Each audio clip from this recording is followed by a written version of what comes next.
හරියටම ලියා ගන්න මාතෘකාව පරරූප සංකේත.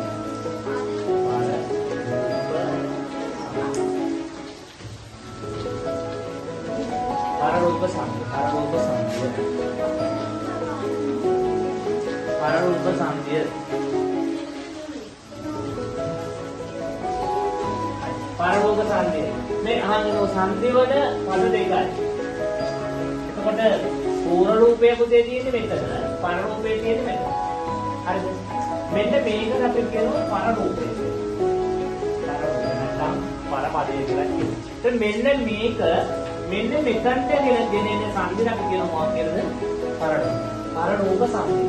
ඒ කියන්නේ සංකේත වෙන පද දෙකක් තියෙනවා. අග පසුපදයේ මුල තියෙන පදය මුල පදයේ අගට ගෙනෙනවා.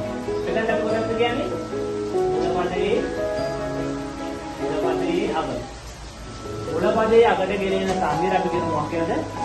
පරරූප සංකේත. ඔන්න උදාහරණ බලමු. උදාහරණය අපි කියනවා කම්මුල කියලා. කම්මුල. ඇත්තටම කම්මුල කියන වචනයක් නැහැ. කම්මුල කියන්නේ මොකද? අනේ මුල කියනවා. කම්මුල. කම්මුලනේ. කන්දන මුල කියන තමයි මොකද්ද? කම්මුල කියලා කියන්නේ. නේ? කම්මුල. දැන් මොකද වෙන්නේ? දැන් මෙන්න මෙතන තියෙන අකුර මොන අකුර අපිටද තියෙන්නේ? හල් අකුරක් විතර තමයි තියෙන්නේ. ඒකට හල් අකුරක් විතර තියෙනකොට මෙන්න මේක මෙතනට එනකොටම එන්නෙම මෙතන තියෙන ස්වභාවයටම සමානයි. මෙතන තියෙන මොකක්ද? හල් අකුරක් විතර. එහෙනම් මේ අකුර මෙතන දෙනකොට එන්නේ මොන අකුරද?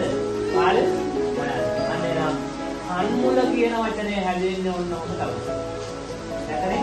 සංදේවන දෙවචනේ පසුපදයේ මුල කියන ව්‍යංජනය ශබ්ද රූපය මුල පදයේ අගට ගෙනෙනවා. හරි තව උදාහරණයක් බලමු.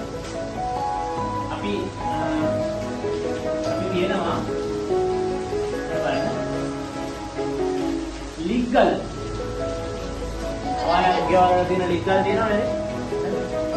ලිග්ගල විසන්දි කරා මොකද්ද? ඇත්තටම ලිග් කියලා වචනයක් නැත්නම් කියන්නේ මොකද්ද? ලිපන්නේ. එහෙනම් ලිග්ගල තමයි මොකද වෙන්නේ? ලිග්ගල බවට පත් වෙනවා. ලිග්ගන ගල. දැන් මේක මෙතනට එනකොට මෙතන තියෙන ස්වභාවය අකුරේ එන්නේ මොන අකුරද දෙන්නේ? මොන අකුරද දෙන්නේ වෙනද වෙලා?